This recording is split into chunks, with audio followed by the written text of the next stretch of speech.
Assalamualaikum guys, this is me Hassan Malkani from Germany and welcome back to my channel after a long time. I hope आप सब ठीक होंगे। तो जैसे आपने टाइटल पढ़ लिया होगा कि आज की वीडियो में हम क्या डिस्कस करने जा रहे हैं कि आपको जर्मनी क्यों नहीं आना चाहिए। हो सकता है आप हमारी बातों से डिसएग्री करें जो हम अपने क्योंकि हम जो भी शेयर करें अपनी एक्सपीरियंस से शेयर कर रहे हैं। तो आप वीडियो कंप्लीट देखें, आपको कुछ ना कुछ सीखने को मिलेगा। तो जर्मनी में सबसे बड़ा हर्डल है लैंग्वेज बैरियर।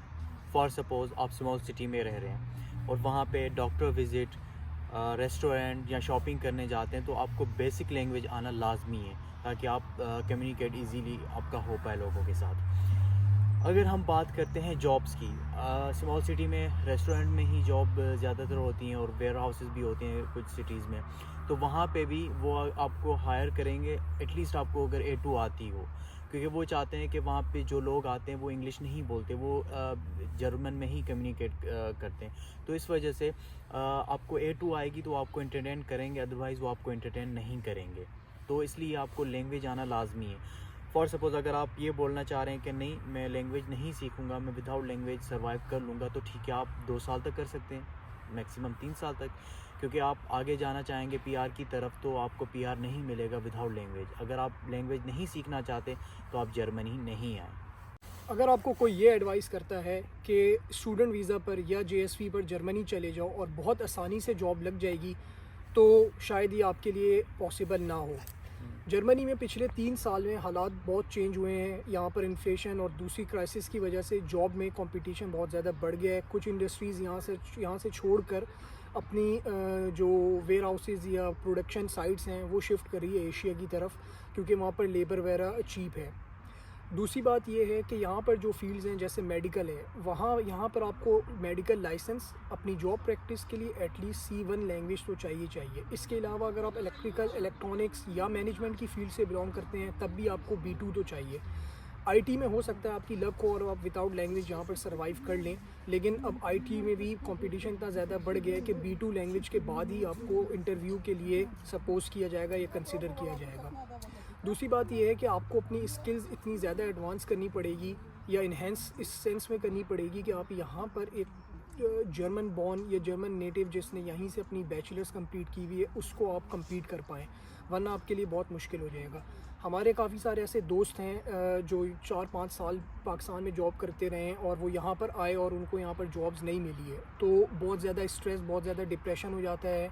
इंसान जो नॉर्मल चीज़ें हैं वो भी नहीं कर पाता। उसके अलावा जो आपकी रिसोर्सेज हैं, आप जो जेएसवी पर पैसे लेकर आएंगे 6-7 हज़ार यूरो जो आपका ब्लॉक काउंट होगा, वो भी वेस्ट हो सकता है। अगर आप स्टूडेंट वीज़ा पर पार्ट टाइम जॉब नहीं स्टार्ट करते और जॉब स्टार्ट नहीं करते, मे बी आपका वो भी ब्लॉक काउंट ज़ाया जाए या आपका सेमेस्टर भी इसी तरह ही निकल जाए।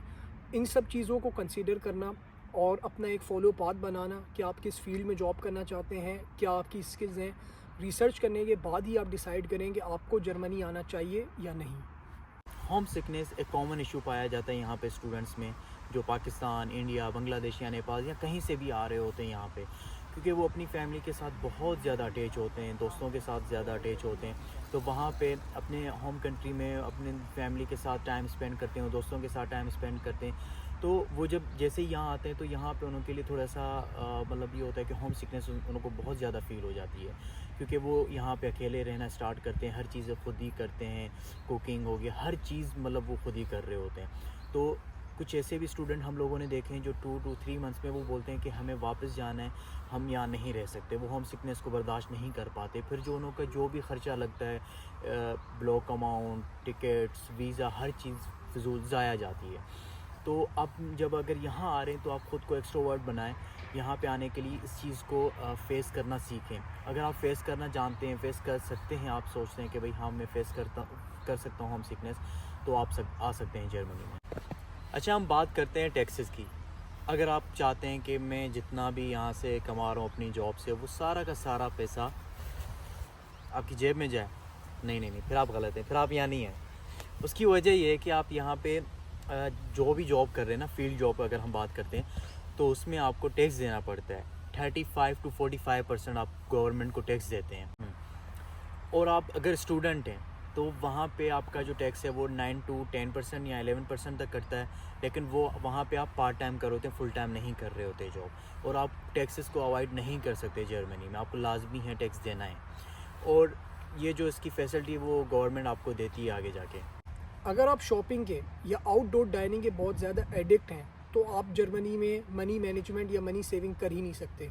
मनी मैनेजमेंट एक वो स्किल्स है जो आजकल तो बच्चों को भी सिखाई जाती है कि वो अपनी पॉकेट मनी भी सेव करें, और आपको जर्मनी आने के लिए वो लाजमी सीखनी पड़ेगी और अपनी इस आदत को आपको कम करना पड़ेगा। यहाँ पर आप जॉब करते हैं अपनी स्टडीज़ के साथ तो आपकी अर्निंग उतनी ज़्यादा नहीं होती, आप अपने एक्सपेंस पूरे करते हैं, जो कि लास्ट वीडियो में हम डिस्कस भी कर चुके हैं आपका कितना एक्सपेंस आता है। तो आपका ब्लॉक अकाउंट सेफ़ रहे इसके लिए आपको ये चीज़ें चेंज करनी पड़ेंगी, जिसको हम फजूल खर्ची भी कहते हैं। आप इन चीज़ों को अवॉइड ऐसे ही कर सकते हैं कि आप अपना बजट रखें, कोई एप्लीकेशन डाउनलोड कर लें जिस पर आप अपनी मनी को, जो आपकी अर्निंग आ रही है, आप उसको प्रॉपर्ली हर मंथली या वीकली मैनेज करें, और आप ये देखें कि आप कितने पैसे सेव कर रहे हैं और कितने स्पेंड हो रहे हैं। इसी तरह ही आप अपना ब्लॉक अकाउंट भी बचा सकते हैं और कुछ सेविंग्स भी कर सकते हैं। ज़िंदगी में 3 चीज़ों का कोई भरोसा नहीं है: मौत, धोखा और जर्मन वेदर। जैसे आप देख सकते हैं हमें कि अभी हम जैकेट पहन के बैठे हुए हैं, हो सकता है 5 मिनट बाद हम ये जैकेट उतार दें। अभी पीछे से आपको धूप नज़र आ रही हो सकता है 5 मिनट के बाद ये ख़त्म हो जाए और बारिश होना स्टार्ट हो जाए। यहाँ पे बारिश का कोई भरोसा नहीं, कभी भी आ सकती है, जैसे मौत आ जाती है। तो ये जर्मन मतलब वेदर का यही है कि बारिश स्नो कभी भी आ सकती है। साल भर 4 महीने ऐसे हैं जिसमें आप समर एंजॉय करेंगे खुल के, आप लोगों को शॉर्ट्स में भी देखेंगे, टी शर्ट्स में देखेंगे, लेकिन बाकी महीने आपको यहाँ पर जैकेट में ही गुजारा करना पड़ेगा।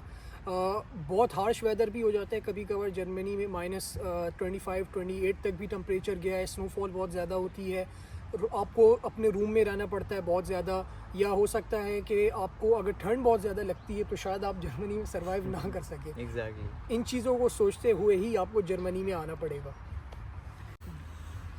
तो ये कुछ बातें थी जो हमने आप लोगों से शेयर की। आई होप ये आपको वीडियो ज़रूर पसंद आएगा और आप अपनी राय भी दे सकते हैं कमेंट्स में। वैसे आप जर्मनी आए, यहाँ बहुत मज़ा उस्ताद, बहुत मज़ा है। टेंशन नहीं लेने का। टेंशन नहीं लेने का। देख, सुकून कहीं पे भी नहीं है, सुकून सिर्फ आपको कब्र में मिलेगा अच्छे तो अमाल के साथ। हाँ, तो आए आप इंजॉय करते हैं, यहाँ जर्मनी आ जाए।